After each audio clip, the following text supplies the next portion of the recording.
Hello everyone, नमस्कार सभी को। एक बार फिर से स्वागत है आप सभी का आपके अपने YouTube प्लेटफॉर्म जा रहे फड्डा हिंदी मीडियम पर। बात अपन करने वाले हैं बहुत ही इंपॉर्टेंट टॉपिक पे, जो कि कल रात से एक न्यूज़ हमारे पास आ रही है और आप सभी ने नोटिफिकेशन पढ़ भी लिया होगा या आप सभी ने कहीं ना कहीं देख भी लिया होगा कि एनटीए ने क्या किया है ना, अपना जो पैटर्न है एग्जाम का वो चेंज कर दिया है। या मैं बात करूं, बहुत सारे ऐसे क्वेश्चन उस नोटिस को देखने के बाद हम हमारे दिमाग में आ जाते हैं। क्या हमें अब पीएचडी करने के लिए नेट चाहिए, या हमें बिना नेट के हमारा पीएचडी हो जाएगा, या केवल जेआरएफ के साथ ही होगा? तो बहुत सारे ऐसे सवालों की जो लड़ी है वो तैयार आपकी हो चुकी है, मुझे पता है। तो उन सारे के सारे सवालों की जो क्लैरिटी है वन बाय वन करके हम लोग जानेंगे कि एक्चुअली उस नोटिस के बारे में क्या दिया गया है और उस नोटिस में क्या लिखा है। यदि एक यदि मैं उस नोटिस की बात करूं, हम नॉर्मली अगर पढ़ते हैं तो थोड़ा सा उसको डिकोड करना ही अपने आप में थोड़ा सा मुश्किल हो जाता है कि एक्चुअली नोटिस कह क्या रहा है, उसके बारे में क्या कैसे क्या सारी की सारी चीजें हैं। तो पूरे सवालों के जवाब जो है जानेंगे। सबसे पहले एक बार नोटिस को हम लोग पढ़ लेते हैं। उससे पहले भी एक चीज आप सभी को बताना चाहूंगा, क्या हुआ था 2018 में, 2018 में एक नोटिस हमारा रिलीज हुआ था जिसमें बताया गया था कि पीएचडी करने के लिए आप सभी को नेट मैंडेटरी है, नेट आपको चाहिए ही चाहिए। फिर उसके बाद एक और नोटिस जो हमारा जारी हुआ कि आपको नेट नहीं चाहिए पीएचडी करने के लिए। कोई भी यूनिवर्सिटी जो है अपने एंट्रेंस एग्जाम करवाती है तो उसके बेसिस पे जो है आप अपना पीएचडी में एनरोल करवा सकते हैं। ठीक है जी। अब जो है एक हमारा नोटिफिकेशन या मैं नोटिस आपका बोलूं, कल हमारा एनटीए द्वारा जारी किया गया। उसमें तीन कैटेगरी जो है आप सभी की बता दी गई है, तीन श्रेणी आप सभी की बताई गई है कि कैसे क्या होने वाला है। तो वन बाय वन हम लोग उसको डिस्कस करते हुए चलते हैं। सबसे पहले मैं आप सभी को नोटिस दिखा देता हूं कि एनटीए ने क्या बोला है। देखो, आप सभी को पता है कि हमारा यूजीसी नेट का एग्जाम जो है और जेआरएफ का हमारा जो एग्जाम है, साल में 2 बार जो है हमारा लिया जाता है। बहुत सारी जो यूनिवर्सिटी हैं क्या करती हैं, मैंने अभी आपको बताया कि पीएचडी के लिए अपने एंट्रेंस टेस्ट लेती है। ठीक है जी। और सो दैट पीएचडी में एनरोल जो है छात्र हो पाए। अब क्या किया है, 578 मीटिंग में ये फैसला लिया गया है जो कि 13 मार्च को हुई थी कि 2024-25 से, या यानी कि मैं बात बोलूं इस जून 2024 से ही क्या हुआ है कि पीएचडी में आपका जो यूनिवर्सिटी जैसे एंट्रेंस टेस्ट लेती है ना, उससे वो ना लेके आपका यूजीसी नेट का जो आपका एग्जाम है वही जो है लिया जाएगा। और नेट के लिए आपका पीएचडी में जो भी आपका स्कोर आता है, नेट का जो भी आपका स्कोर आता है पीएचडी के लिए, वो अब आपका मान्य होगा। सारी बातों के बारे में बताता हूं। क्लैरिटी जो है, तीन कैटेगरी जो है आप सभी को देखो बता दी गई है। देखना, सुनना, समझना। इसमें नेक्स्ट वाले में, हाँ देखो क्या आपको देखी गई है, तीन कैटेगरी दी गई है। अब आपका जो नेट का एग्जाम का जो स्कोर आता है ना, हमारे पास अभी तक दो टाइप के हमारे पास स्कोर आते थे।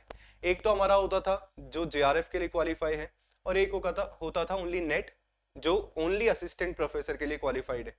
अब भी बोला गया है कि आप सभी का तीसरा कैटेगरी भी जो है हम लोग देंगे, तीसरा कैटेगरी भी हम लोग देंगे जो आपका ओनली पीएचडी वाला होगा, ओनली पीएचडी वाला। कि कैटेगरी श्रेणी पहली में क्या आपका बोल रखा है, जो जेआरएफ है और साथ में असिस्टेंट प्रोफेसर, तो हमारा नेट तो हमारा हो ही जाता है, तो जेआरएफ के लिए एलिजिबल है, वो असिस्टेंट प्रोफेसर के लिए भी है और वो आपके पीएचडी के लिए भी अवेलेबल है। तो जेआरएफ अगर आपने कर लिया है तो कोई चिंता वाली बात है नहीं। कैटेगरी दूसरी हमारी आती है जो केवल असिस्टेंट प्रोफेसर, यानी कि मैं बात बोलूं जिनका केवल और केवल नेट एग्जाम क्लियर हुआ है, जेआरएफ क्लियर नहीं हुआ है, तो वो जेआरएफ के लिए तो एप्लीकेबल है ही नहीं। वो असिस्टेंट प्रोफेसर के लिए एलिजिबल है, साथ में वो क्या कर सकते हैं, पीएचडी भी में एडमिशन भी जो है अपना ले सकते हैं। एक और तीसरी कैटेगरी जो नई इंट्रोड्यूस की गई है उसके बारे में क्या बोल दिया गया है कि जिनका जेआरएफ नहीं है, नेट भी जिनका क्लियर नहीं हुआ है, तीसरा आपका ऐसा स्कोर बताया जाएगा, ऐसा स्कोर आप सभी को दिया जाएगा जो केवल और केवल पीएचडी एडमिशन जिससे आप लोग ले सकते हैं। तो मतलब कुल मिला के मैं बात बताऊं, नेट का एग्जाम तो है आप सभी को देना ही पड़ेगा यदि आप अपने पीएचडी में एनरोल होना चाहते हैं। अब तक क्या होता था, बहुत सारी जो यूनिवर्सिटीज हैं अभी अपना एंट्रेंस टेस्ट करवाती थी, आपने जेआरएफ किया है उसके बाद भी, है ना, कोई सेंट्रल यूनिवर्सिटी जामिया वगैरह हमारा हो जाता है। बट अब क्या होगा कि आपको नेट तो करना ही पड़ेगा यदि आप पीएचडी में आप एनरोल होना चाहते हैं। और एक और इंपॉर्टेंट बात आपकी बोली गई है कि कैटेगरी 2 और 3 जो आपकी है ना, दूसरी और तीसरी कैटेगरी है, इसमें नेट का आपका 70% रेशो होगा। और बाकी आपका पीएचडी में एंट्रेंस ना लेके आपका इंटरव्यू अब किया जाएगा, जिसका 30% का आपको जो है रेशो होने वाला है। क्लैरिटी है पूरा का पूरा। वापस से आप सभी को बता देता हूं क्या बोला गया है। क्या बोला गया है कि पीएचडी कार्यक्रम के दाखिले के लिए अब उम्मीदवारों को अलग अलग विश्वविद्यालयों की प्रवेश परीक्षा नहीं देनी पड़ेगी। 24-25 से आपका जो नेट है, राष्ट्रीय पात्रता परीक्षा के स्कोर के आधार पर पीएचडी में भी हम जो है दाखिला, हम लोग एडमिशन अब ले पाएंगे। ठीक है, जून 2024 से ही 3 कैटेगरी हैं, 3 श्रेणियां हैं हमारी यहाँ पे होने वाली है। ठीक है जी, जो कि एनईपी 2020 के तहत जो है आपका फैसला लिया गया है। तो 3 श्रेणी होगी। क्या बोला गया है? पहली श्रेणी क्या होगी?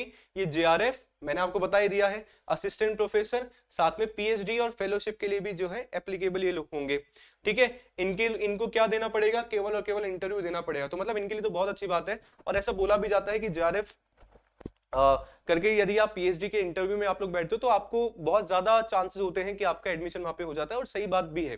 ठीक है जी, कैटेगरी 2 में, श्रेणी 2 में क्या बोल दिया गया है कि मध्यम परसेंटाइल वाले जो आप असिस्टेंट प्रोफेसर और साथ में पीएचडी के लिए भी आप योग्य माने जाएंगे। और तीसरी कैटेगरी में क्या बोल दिया गया है? आपका जेआरएफ नहीं है, आपका नेट नहीं है, पर तीसरी कैटेगरी आपको बताई जाएगी कि आप केवल और केवल पीएचडी में आप लोग जो है एनरोल आप कर पाएंगे। मैंने आपको बताया 70 और 30 का आपका रहेगा। 70% आपका नेट का परसेंटाइल के रेशो पे अकॉर्डिंग आप सभी को 70% उसका दिया जाएगा। 30 जो है 30% जो आपका वेटेज है आपका पीएचडी का इंटरव्यू में होगा। ठीक है, बताओ मुझे यदि क्लियरिटी है तो बता देना। इसके अलावा जो भी आप सभी को डाउट आता है तो आप लोग कमेंट सेक्शन में बता सकते हैं, पूछ सकते हैं। अब यहां से एक चीज निकल के आती है मोटी तौर पर, क्या हमें नेट क्लियर करना जरूरी है?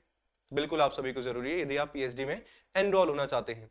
ठीक है, इसके अलावा जो भी डाउट है आप लोग मुझे कमेंट करके बता दीजिएगा, जो भी दिक्कत परेशानी है। बिल्कुल। अच्छा, ये अभी क्या है, क्लैरिटी एनटीए ने पूरी तरह दी नहीं है कि आपका जो एपीआई होता है, एकेडमिक परफॉर्मेंस इंडेक्स होता है, उसका हम लोग क्या करेंगे। दूसरी हमारे पास चीज है कि जो पहले वाले हैं उनकी भी अभी कोई क्लैरिटी हमारे पास नहीं है ना जी। तो मोटे मोटे तौर पर समझाने की आप सभी को कोशिश करिए सो दैट हमारे पास क्लैरिटी आ जाए। अच्छा, और एक और चीज आप सभी को पता है, अभी दिसंबर 2023 का हमारा एग्जाम हुआ, उसके बाद एनटीए ने बोला कि मैं भाई साहब क्या करूंगा, सिलेबस चेंज करूंगा। तो सिलेबस तो चेंज करा नहीं, पर इंडिकेशन उसका क्या था कि फ्यूचर में हमारे पास अब ये आने वाला है। तो मतलब नेट का लेवल तो जो है हमारा बढ़ ही रहा है ना, क्वेश्चंस हमारे इस तरीके से आ रहे हैं, तो तैयारी जो है हमें बढ़िया वाली जो है आप सभी को करने की जरूरत है। 100 बात की एक बात, यदि आपका फ्यूचर प्लान आपकी पीएचडी करना है तो आशा करता हूं क्लैरिटी मिली होगी। कुछ भी डाउट होता है वापस बोल रहा हूं कमेंट करके पूछ सकते हैं। मिलते हैं अपनी क्लासेस में, रेगुलर क्लासेस में। तब तक के लिए बने रहिए जेआरएफ अड्डा हिंदी मीडियम के साथ। Thank you.